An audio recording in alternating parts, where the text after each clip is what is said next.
Assalamualaikum warahmatullahi wabarakatuh. Waalaikumsalam warahmatullahi wabarakatuh. Alhamdulillahilladzi hadana li hadza wa ma kunna linahtadiya laula an hadana Allah.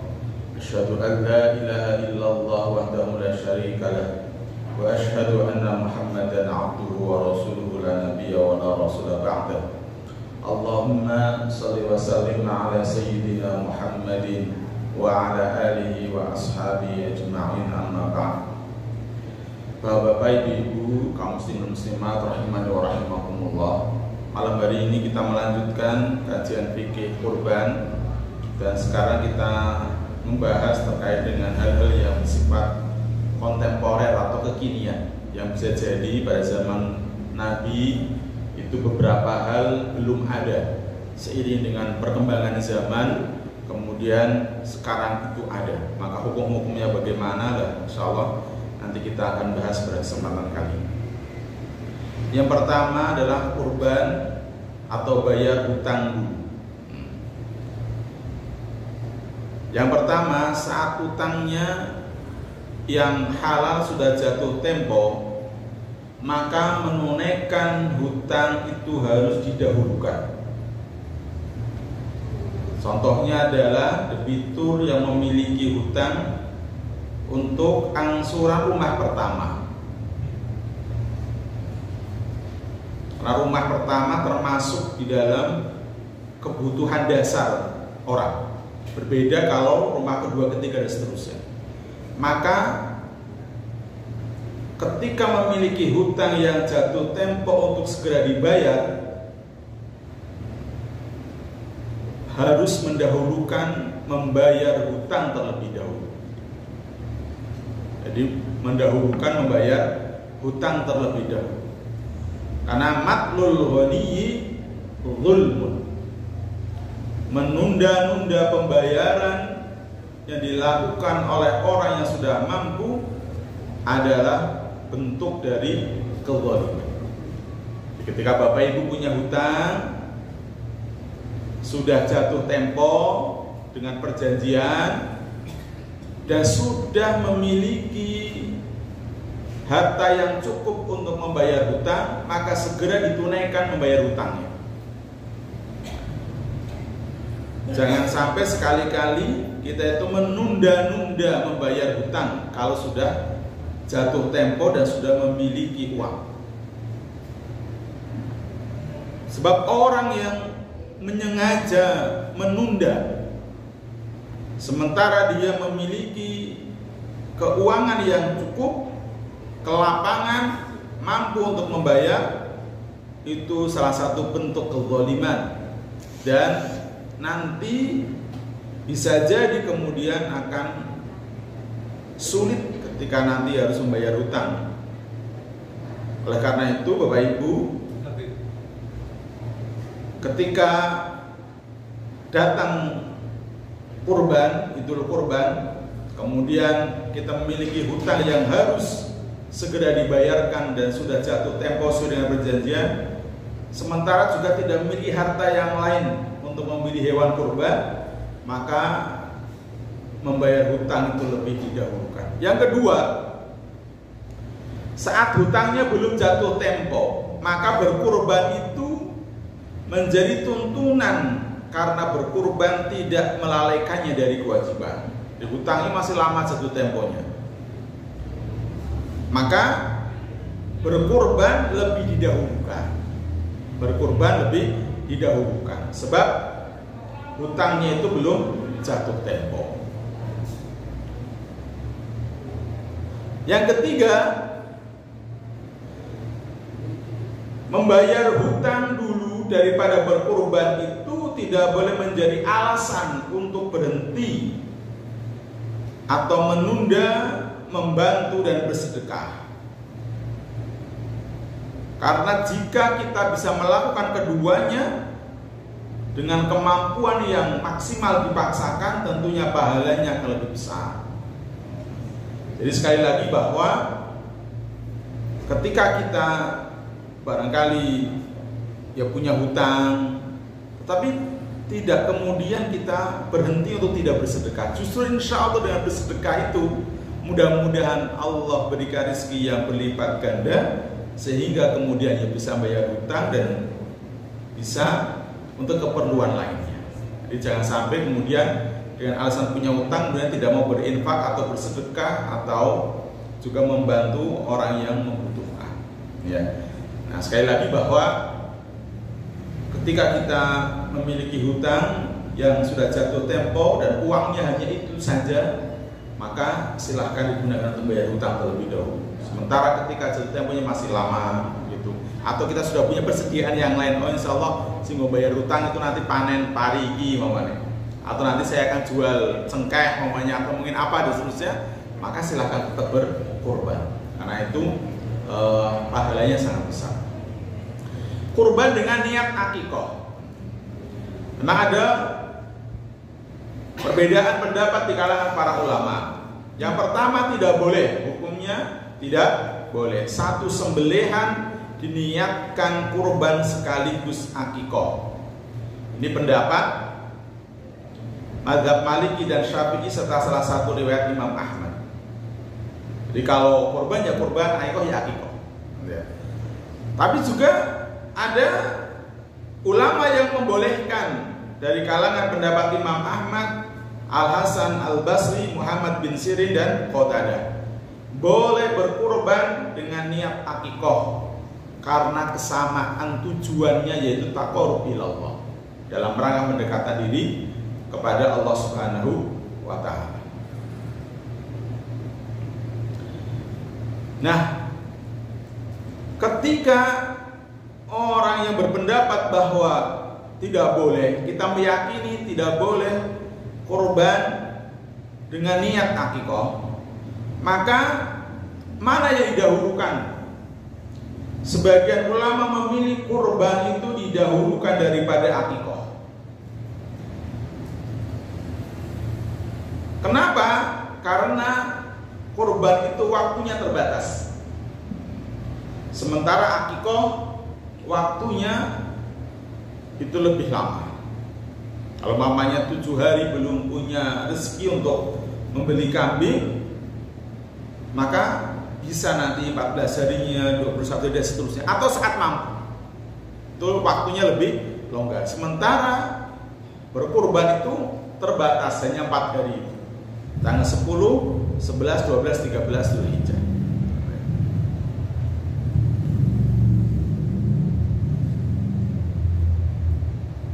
Tetapi juga ada yang memilih akikoh yang didahulukan. Ya sudah, nanti kalau orang memilih salah satunya, ya kita tidak perlu memaksakan. Intinya begitu. Nah, tapi memang terkait dengan masalah momentum waktu itu banyak ulama yang lebih mendahulukan korban daripada akikoh, ya, karena masalah momentum waktu yang terbatas di Idul Adha. Kurban atas nama perusahaan atau lembaga, sekolah, kantor, yayasan, apakah boleh?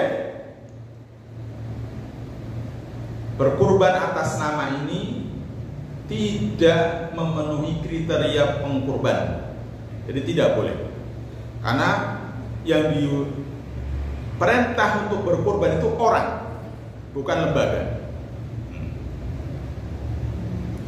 Ketika tetap dilakukan, maka hanya bernilai sedekah.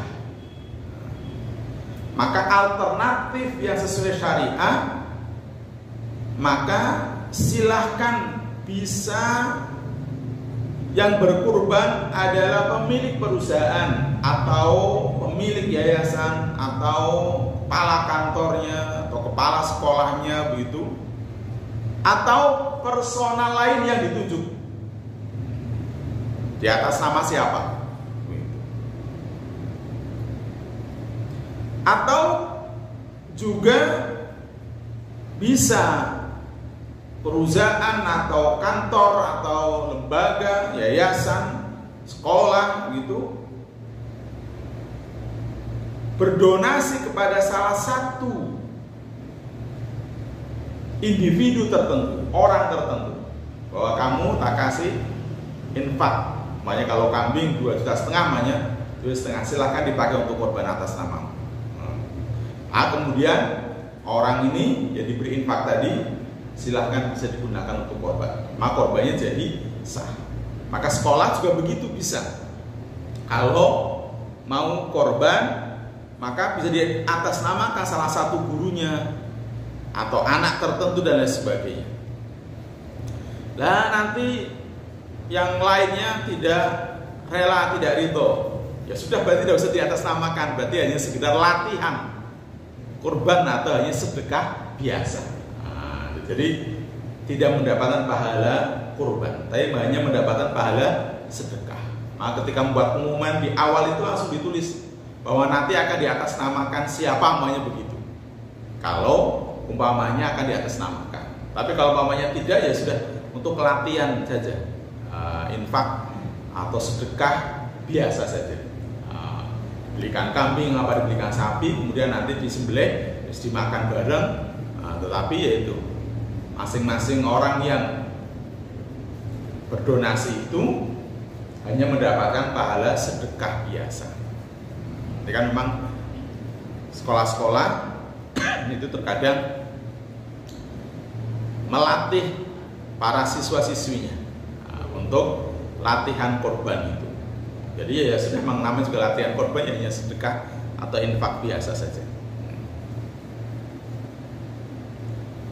Jadi kalau perusahaan tadi atau lembaga atau instansi atau yayasan tetap memilih kurban, maka tetap tidak dinamakan kurban, hanya sekedar infak atau sedekah biasa.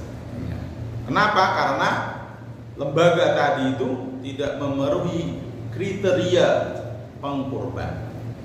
Karena ketentuan kurban dalam syariat itu tanpa penafsiran, yaitu hanya bersifat tauqifi atau ta'abbudi. Ya, aturannya begitu ya sudah.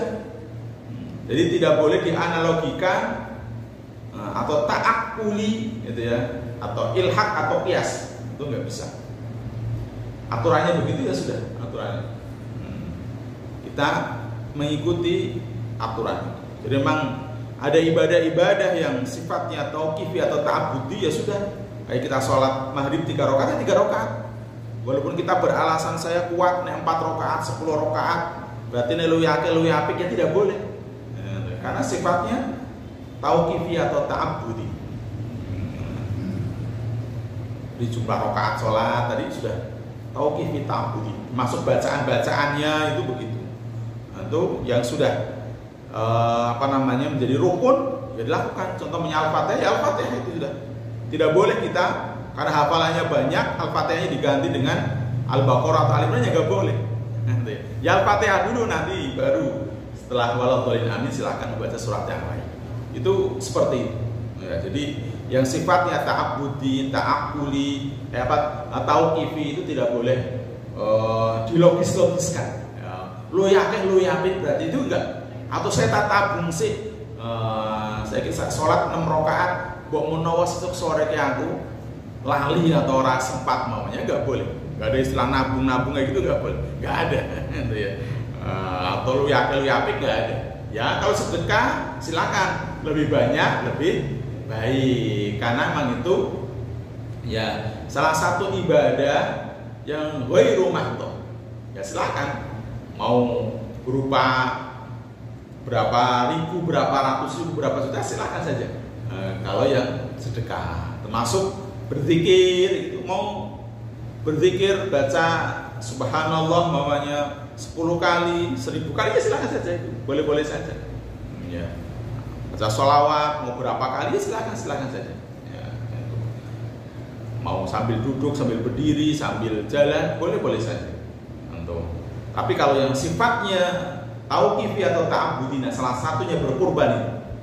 Nah, sudah ada ketentuan hewan kurbannya itu hanya berupa onta, sapi, ya kerbau termasuk di dalamnya, kemudian kambing, domba.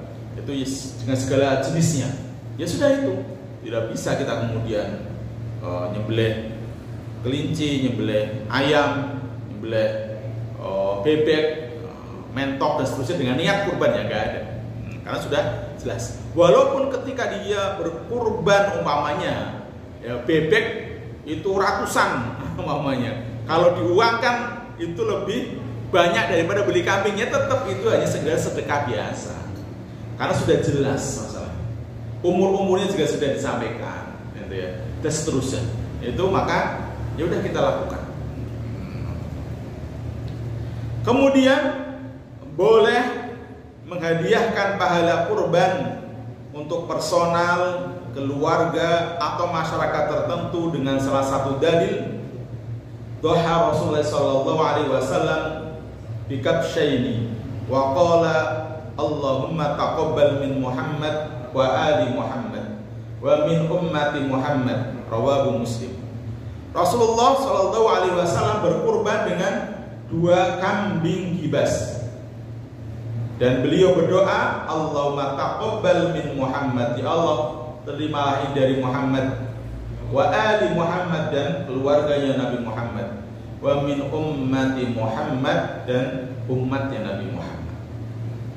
Jadi boleh Rasulullah berkorban dengan 2 kambing gibas, itu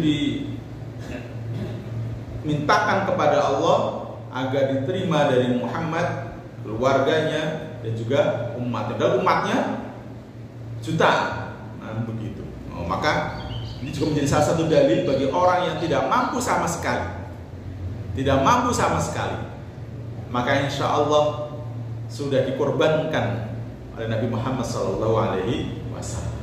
Ya, tapi kalau diniati sing kuat, sering kita dapati video-video di YouTube atau di mana begitu, ada orang pemulung, ada apa gitu sebenarnya yang hanya sehari 1.000 atau sebulan berapa ribu, dia tabung, kemudian nantinya Allah berikan kemudahan untuk bisa berkurban. Dan itu banyak orang-orang yang niatnya kuat, kemudian dia nabung sedikit demi sedikit, insya Allah Allah berikan kemudahan. Berkurban untuk yang sudah wafat. Berkurban untuk dan atas nama orang tua yang sudah wafat itu dibolehkan dan menjadi aktivitas yang diutamakan sebagaimana pandangan mazhab Hanafi dan Hambali berdasarkan tuntutan berikut ini. Yang pertama, dianalogikan dengan ibadah haji, sedekah dan wakaf, karena sama-sama ada unsur taqarrub, mendekatkan diri kepada Allah dan aspek keuangan. Jadi orang yang membadalkan haji itu boleh, pahalanya sampai pada orang yang meninggal. Nah, kalau sekarang itu badal haji sekitar rata-rata berapa? 13,5 juta yang paling murah kelihatannya. Jadi kalau orang tua kita sudah meninggal, kemudian kita pengen badalkan hajinya, bayar orang. Biasanya para mahasiswa yang ada di Arab Saudi sana, atau petugas-petugas haji yang biasanya sudah haji berkali-kali. Jadi ketika dia berangkat haji, niatnya bukan untuk diri sendiri, tapi untuk siapa yang dibadalkan atau digantikan. Maka nyampe. Sedekah juga begitu. Kita sedekah untuk atas nama orang tua kita yang sudah meninggal, maka nyampe pahala. Wakaf juga begitu. Saya wakaf Al-Quran maunya, saya niatkan untuk abah saya maunya sudah meninggal, maka pahalanya nyampe. Ini sudah dibahas oleh para ulama-ulama. Maka silakan Bapak Ibu yang orang tuanya sudah meninggal pengen berbakti kepada kedua orang tua, salah satunya itu adalah bisa sedekah atau wakaf atau membadalkan haji, insya Allah nyampe. Nah, salah satunya lagi adalah berkurban atas nama orang tua yang sudah meninggal. Juga sebagaimana kebolehan menghadiahkan pahala kebaikan kepada almarhum, almarhumah menurut sebagian ulama boleh. Maka di mayoritas Indonesia karena mazhabnya Syafi'i, kita baca Al-Quran, baca kalimat thayyibah, baca zikir-zikir, pahalanya dihadiahkan kepada yang sudah wafat, yang sudah meninggal. Itu memang ada pendapat yang dianut oleh para ulama dan pahalanya nyampe. Kemudian sebagian ahli fikih berdalil dengan hadis bahwa Rasulullah sallallahu alaihi wasallam bikabsyaini wa qala Allahumma taqabbal min Muhammad wa ali Muhammad min ummati Muhammad. Nah, ini juga sama. Ya. Keluarga Nabi Muhammad ya sudah ada yang meninggal. Umatnya juga kita yang sudah meninggal. Nah, kenapa kok Rasulullah berdoa seperti itu? Meniatkan kurbannya untuk keluarga maupun umatnya tadi. Ini menunjukkan bahwa berarti pahalanya nyampe, diperbolehkan. Nah, kemudian juga karena bagian dari bakti kepada orang tua. An Aisyah radhiyallahu anha anna rajulan qala lin Nabi sallallahu alaihi wasallam, "Inna ummi talatat nafsuha." Dari Aisyah radhiyallahu anha, ada seorang laki-laki berkata kepada Nabi Muhammad sallallahu alaihi wasallam, "Sesungguhnya ibuku meninggal secara mendadak. Wa adhunnuha law takallamat tasaddaqat." Dan saya menduga jika dia sempat berbicara pasti dia akan bersedekah. Fahal laha ajrun in tasaddaqtu anha? Qala na'am. Sekiranya saya sekarang bersedekah untuk atas nama ibuku tadi, fahal laha ajrun, apakah ibuku mendapatkan pahala? Qala, jawab Rasulullah, na'am. Beliau menjawab, ya, dapat pahala. Nah, ini beberapa dalil-dalil yang mayoritas kalau masyarakat di Indonesia itu mengambil pendapat. Nah, termasuk kalau di Hambali kan rata-rata dipakai di Timur Tengah, ya, bahwa haji, sedekah, wakaf dan seterusnya tadi itu yang kami sebutkan, insya Allah nyampe.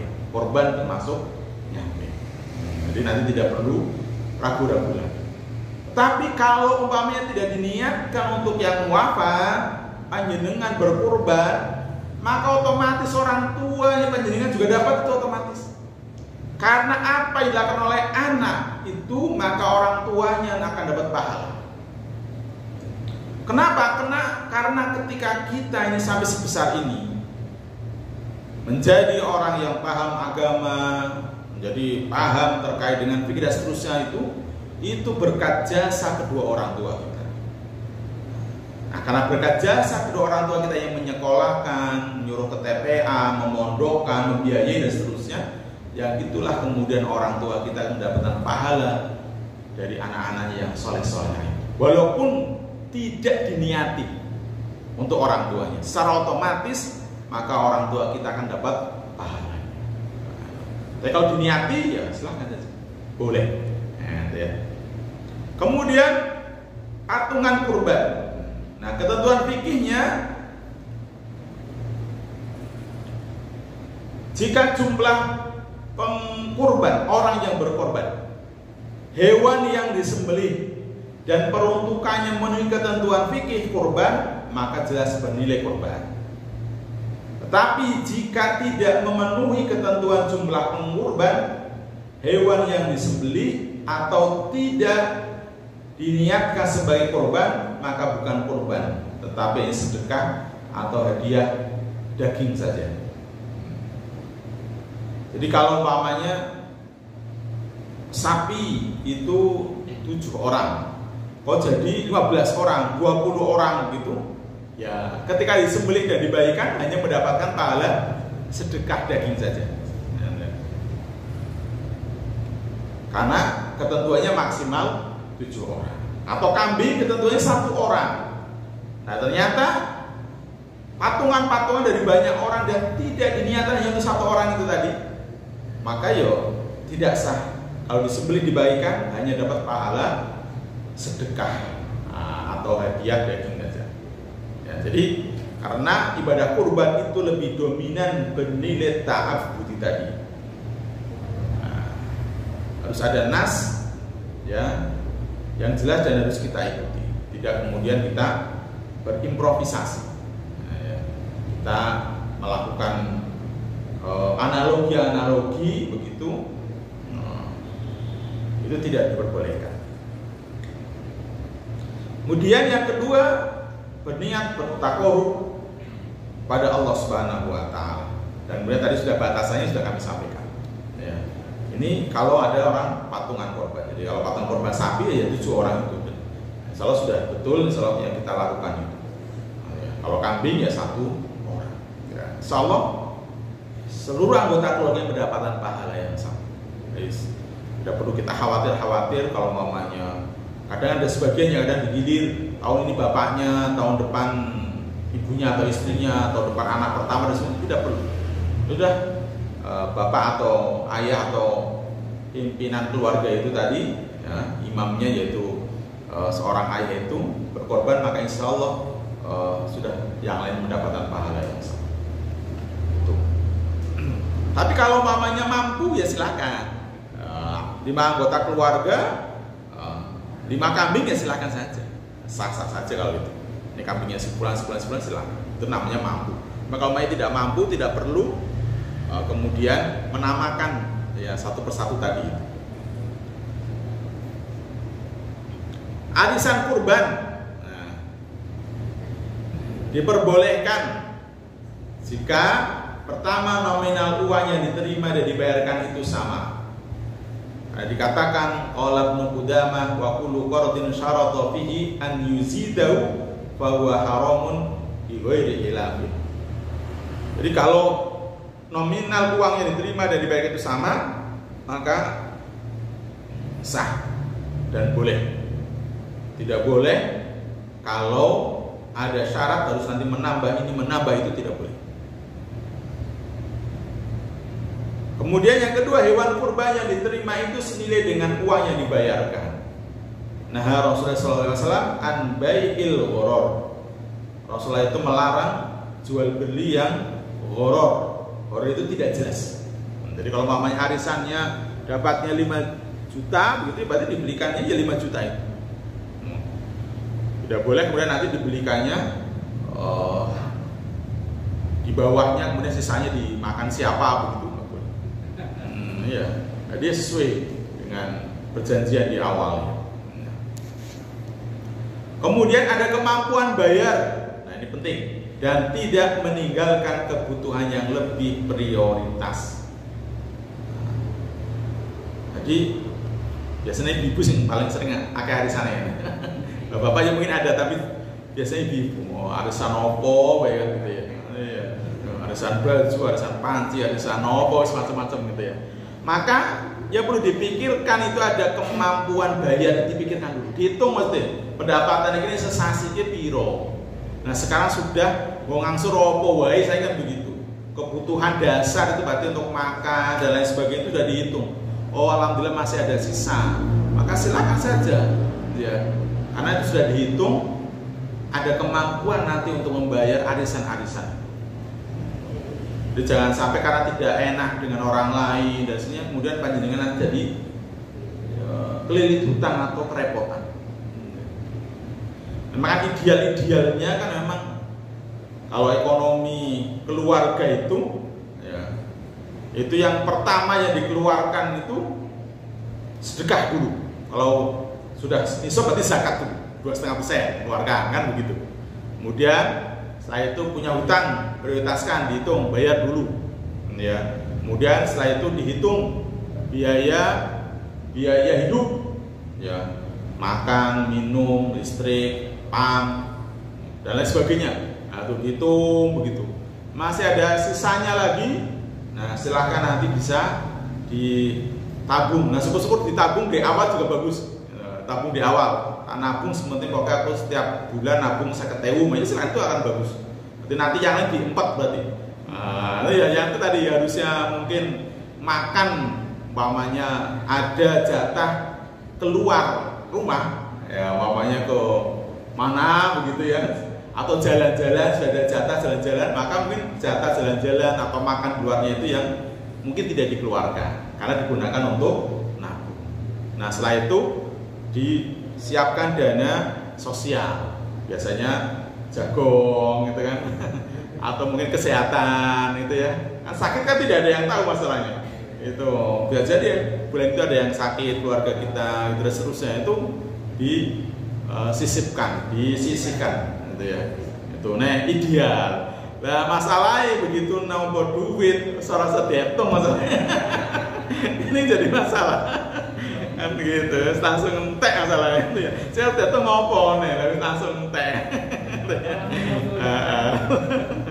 Nah, makanya nanti berarti manajemen keuangannya nanti kita tata kembali. Ya, monggo kalau ini nanti suami istri dan seterusnya bisa dihitung. Nah, termasuk tadi yang saya sebutkan berarti biaya sekolah, ya sekolah pendidikan tadi itu diutamakan itu karena itu bagian dari yang sifatnya apa namanya wajib ya, disisihkan terlebih dahulu.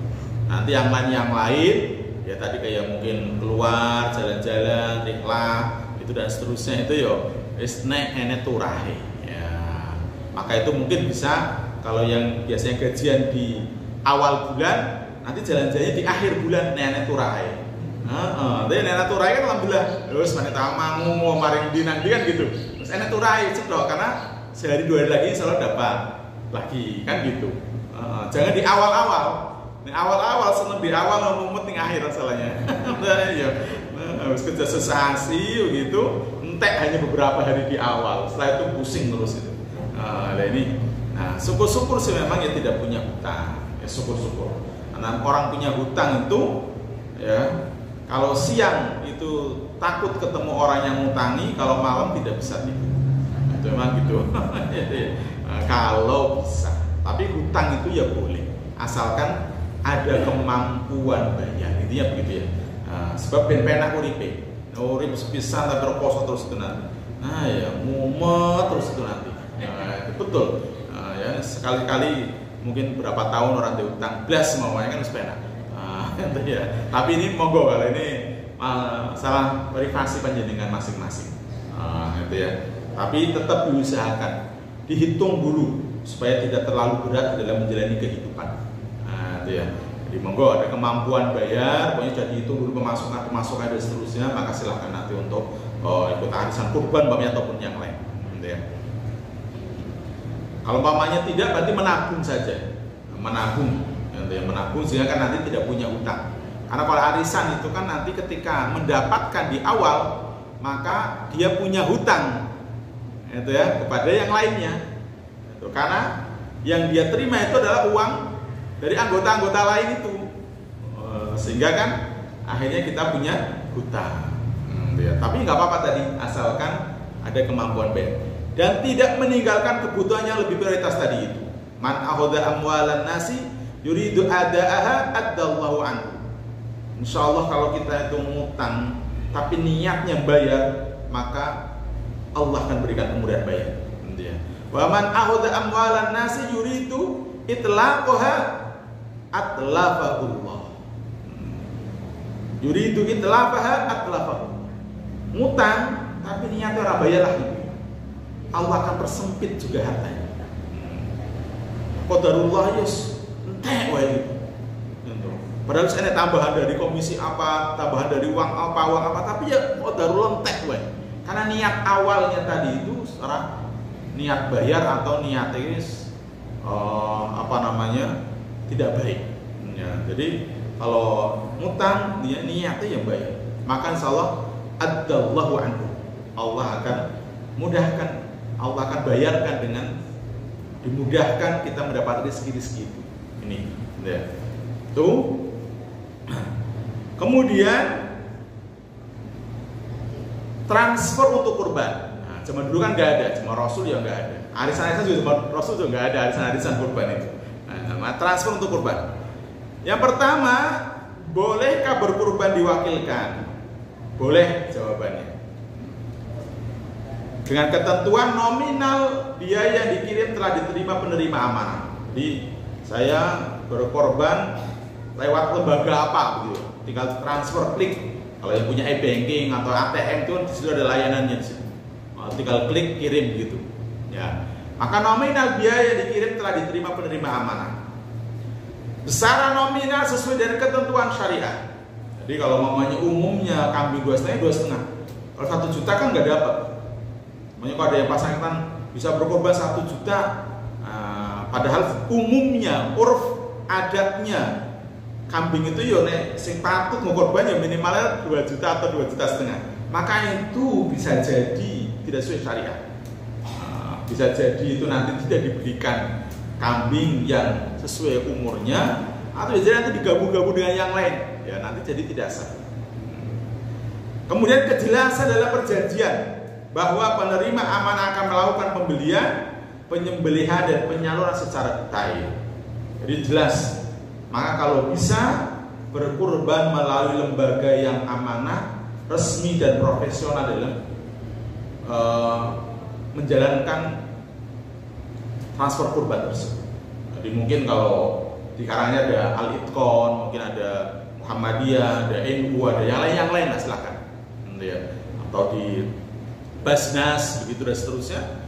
Insya Allah beliau-beliau orang amanah atau lembaga-lembaga yang amanah.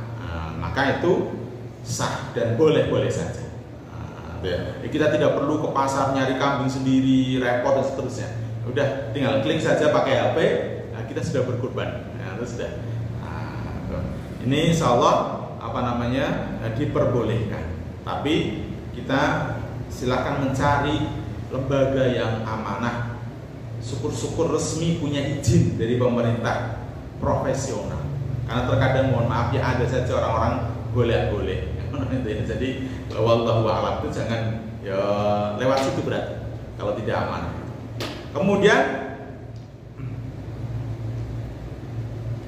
berkorban dengan cara transfer itu sudah sah dari sejak ia transfer tanpa harus menunggu penerima kuasa membeli, menyembelih dan membagikan korbannya. Jadi insya Allah orang yang berkorbannya itu sudah sah, intinya begitu sudah. Walaupun barangkali ini uangnya belum dibelikan atau masih mencari begitu dan seterusnya. Nanti ya sudah kita sah saja. Kemudian penerima amanah kurban wajib menunaikan amanah. Wajib jelas dari mulai membeli, menyembelih, mendistribusikan atau membagikan sesuai dengan ketentuan syariah dan kesepakatan dengan pengkurban. Jadi kalau kesepakatannya tolong ini hewan kurbanku ditempatkan di X, desa X, maka yang diberi amanah ketika dia sanggup ya harus diberikan di sana. Kalau umpamanya kok tidak bisa, harus segera menghubungi yang menghubungi orang yang berkurban tadi, yang mentransfer uangnya tadi. Mohon maaf kalau di sana kesulitan atau di sana itu ternyata sudah banyak, diberi alternatif bagaimana kalau di desa Y umpamanya ini, kalau desa ini nggak ada yang berkurban, ya ternyata yang transfer ya silahkan, nggak apa-apa ya, boleh silahkan kayak gitu. Tapi kalau umpamanya tidak, maka berarti dia itu tidak amanah. Tadi mintanya ditempatkan di desa X dan dia sanggup, ternyata kemudian dia menempatkan di desa yang lain, maka dia tidak amanah namanya. Kalau mamanya tidak bisa, segera hubungi orang yang berkorban tadi. Ini dibolehkan berdasarkan pada pertama perjanjian wakalah antara pengkurban dan penerima kuasa. Jadi wakalah itu mewakilkan, saya berkorban mewakilkan kepada siapa untuk tadi mencarikan hewannya, menyembelih dan mendistribusikan, membagikan. Maka boleh. Kemudian yang kedua, amanah dalam mengelola korban. Addil amanata ila man tamanaka wala tahun man khonaka. Tunaikanlah amanah itu kepada orang yang memberi amanah, dan jangan kamu mengkhianati orang yang mengkhianati. Jadi kalau kita diberi amanah, silahkan tunaikan dengan sebaik-baiknya. Dan ketika kita pernah memberikan amanah kepada si A, orang itu khianat, kemudian orang itu memberikan amanah kepada saya, maka saya tidak boleh ikut-ikutan khianat itu. walaupun dia pernah mengkhianati saya, maunya begitu. Nah, ini masuk dari wala takun man khonaka. Jadi jangan kamu mengkhianati orang yang mengkhianati. Mas, biar pernah mengkhianati saya gantian ya. Jangan. Oh gitu elek malah kita ikut-ikutan elek. Gitu ya. Itu jadi ya kita malah jangan sama dengan dia. Kita kepengen lebih baik gitu ya. Itu. Nah, tadi kemudian sah hukumnya karena berkorban disamakan dengan ilhaq berzakat tadi itu ya. Kemudian memilih lembaga yang teraudit dan diawasi akan lebih bermanfaat, dari profesional, amanah dan seterusnya, apalagi resmi oleh pemerintah yang diaudit itu, insya Allah itu akan menjadi lebih tenang karena biasanya lembaga tersebut lembaga yang amanah. Kemudian ada digital kurban melalui lembaga. Nah, zaman dulu Cemroso juga nggak ada digital kan nggak ada. Nah sekarang ini juga ada. Cuman kita kecil-kecil juga belum ada digital itu. Sekarang apa serba digital sekarang. Diperbolehkan dengan memenuhi seluruh rukun dan ketentuan kurban dengan alasan pertama, standar ijab qabul dan serah terima merujuk pada uruf adat atau tradisi yang berlaku. Ketika syariat Islam ini mewajibkan serah terima dalam setiap transaksi itu tanpa menjelaskan mekanismenya, maka yang menjadi rujukan adalah tradisi pelaku pasar. Nah, biasanya kayak kita jual beli itu kan janjinya kudunya ada ijab dan ada qabul. Tapi kan uruf kebiasaan tradisi di kita itu ya sudah, kalau kita mengambil barang dan menyerahkan itu sudah termasuk jual beli, ya sudah sah itu. Maksud jual beli itu harusnya itu barangnya diserahkan, saya jual barang ini dengan harga 10.000, kemudian yang membeli saya beli barang ini dengan harga 10.000, itu namanya ijab qabul, selesai. Tapi kebiasaan di kita kan tidak ada kata-kata itu ya, pokoknya bahwa kalau ngambil dibayar ya sudah selesai. Termasuk kalau kita di rumah makan itu sebaiknya kalau bisa itu ya dibayar dulu, itu sudah sah saja masalahnya. Kemudian kita makan. Tapi kan kebiasaannya juga sebagian besar gitu ya enggak, sudah ngambil makan lebih ngitung kan gitu. Ya rapopo. Tapi sebenarnya dalam Islam itu ya jelas di awal itu supaya nanti tidak dirugikan salah satu pihak. Karena mohon maaf kan sering terjadi. Terus toko langsung makan pesen ini pesen itu tiba mahalnya luar biasa. Kan itu. Maka harus jelas di awal saja. Ya, termasuk mungkin toko atau apa warung itu memberikan harga. Ya ketika kita itu duitnya ora nyampe namanya gitu ya. Atau barangkali menurut kita terlalu mahal nggak jadi. Ya jadi pesen itu. Kalau pesen ini sedikit aja. Tapi kalau nggak tahu itu ya itu nanti terjadi horor namanya. Ya, ketidakjelasan dan itu tidak ada dalam agama. Ya, ini penting Bapak Ibu rahimani wa rahimakumullah. Ini terkait dengan masalah digital nih ya.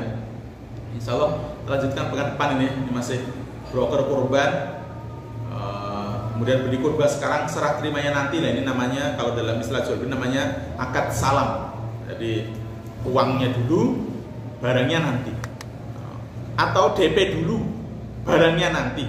Nah, dan seterusnya itu yang sering kita lakukan juga di masyarakat gitu ya. Nah ini yang sering beli kurban sekarang diantarkannya menjelang hari raya atau pas hari H namanya gitu ya. Korban dapat cashback, nah gitu ya. Flash sale, ya. Ada iklan kuota korban terbatas, boleh apa tidak? Nah. Kemudian korban karena terkena penyakit PMK mulut dan kuku itu boleh apa tidak? Dan seterusnya itu nanti insya Allah mudah-mudahan pekan depan bisa kita lanjutkan. Dan coba Bapak Ibu, dan ada manfaatnya. Assalamualaikum warahmatullahi wabarakatuh. Waalaikumsalam.